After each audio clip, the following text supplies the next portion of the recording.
যারা যোগ্য আদতে এবং সমাজে যে শিক্ষকদের ওপর একটা তাদের প্রতি একটা যে অনাস্থা তৈরি হচ্ছে, যারা আগামী দিনে শিক্ষক হতে চাইবে তারা কি আদৌ আর শিক্ষক হতে চাইবে? কারণ এই যে বারংবার সমাজে মেরুদণ্ড আমরা যাদেরকে বলি শিক্ষক, তারাই কোথাও গিয়ে আজকের অসম্মানের মধ্যে পড়ছে, বিশেষ করে এই 26,000-এর চাকরি চলে যাওয়ার পর।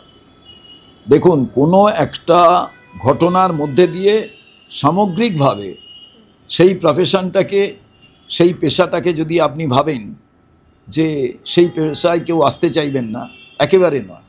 বহু মেধাবী ছাত্রছাত্রী আছেন যারা হয়তো তিনি ইঞ্জিনিয়ারিং পাস করতে পারতেন, চান্সও পেতে পারতেন, তিনি হয়তো ডাক্তারি পড়ার চান্স পেতে পারতেন, তিনি বড় লয়ার হতে পারতেন, অনেক টাকা তার বেতন হতো, কিন্তু তারা পড়াতে ভালোবাসে। এই যে পার্সোনালি এক একজন ছাত্রছাত্রী তারা জীবন যখন শুরু করেন, কেউ ডাক্তার হব বলে শুরু করেন, কেউ আইনজীবী হব বলে শুরু করেন, কেউ ইঞ্জিনিয়ার, কেউ টেকনিশিয়ান, কেউ সায়েন্টিস্ট, আবার কেউ ভাবেন যে না আমি এগ্রিকালচার নিয়ে পড়ব। ইদানিংকালে তো ভাবা যায়, এক সময় তো ভাবা যেত না, কৃষক হব, এগ্রিকালচারিস্ট হব। এই যে ভাবনা, সেই রকমই আমি পড়াবো মানে আমি ইঞ্জিনিয়ার, ডাক্তার, লয়ার, সায়েন্টিস্ট, আমি সবার থেকে উপরে থাকব। কারণ কোথা থেকে কাল্টিভেট হচ্ছে? টিচারের কাছ থেকে। তো তিনি পড়াচ্ছেন বলে ওইখান থেকেই ভালো রেজাল্ট হচ্ছে এবং তারা ভালো জায়গায় যাচ্ছে।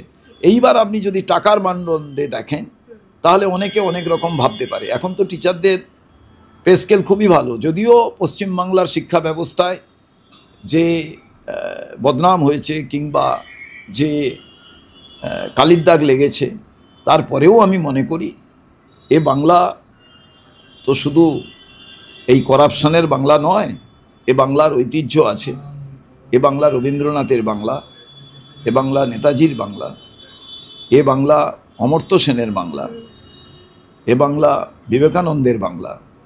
এ বাংলায় বহু শিক্ষক আছেন যারা পড়ান, টিউশন করেন না। বহু ডাক্তার যেমন আছেন প্রাইভেট প্র্যাকটিস করেন না, তেমনি বহু টিচার আছেন। আর এ বাংলায় বহু এমন টিচার আছেন যারা বিভিন্ন প্রফেশনের সঙ্গে থেকেও রিটায়ারমেন্টের পর কিংবা ওই প্রফেশনে থাকাকালীন তারা গিয়ে পার্ট টাইম পড়ান। অনেক অর্থনীতিবিদ আছেন যারা এইভাবেই পড়ান। তো আমি সামগ্রিকভাবে মনে করি বাংলার ঐতিহ্য তো কোনো একটা সামগ্রিক কিছু দুর্নীতি, কিছু স্বজন পোষণ, কিছু অব্যবস্থা, কিছু এমন ঘটনা যা বাংলার সমস্ত দিককে অন্ধকারে ঠেলে দিয়েছে।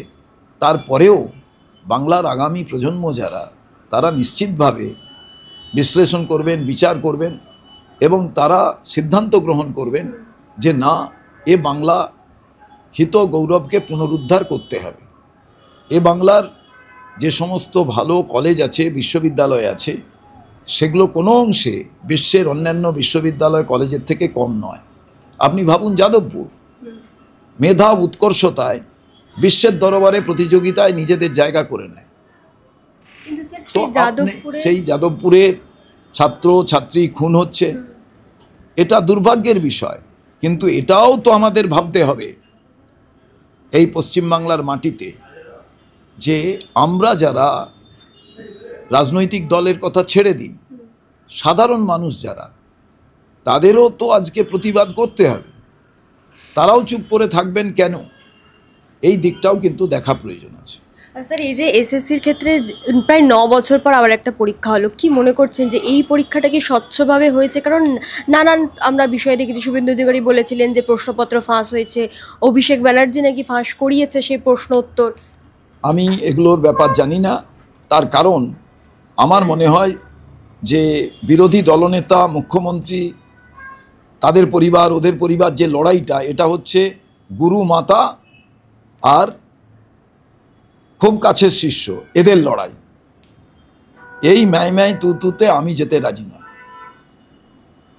আমি মুখ্যমন্ত্রীকে সরাতে চাই, দলের কথা কিছু বলছি না। আমি তো মনে করি সামগ্রিকভাবে নবান্ন থেকে যে ডাইরেকশান আসছে, সেই ডাইরেকশান আমূল পরিবর্তন হওয়া প্রয়োজন। অর্থাৎ এই সরকারকে পরিবর্তন করা দরকার। এর বাইরে তো আর অন্য কিছু নয়।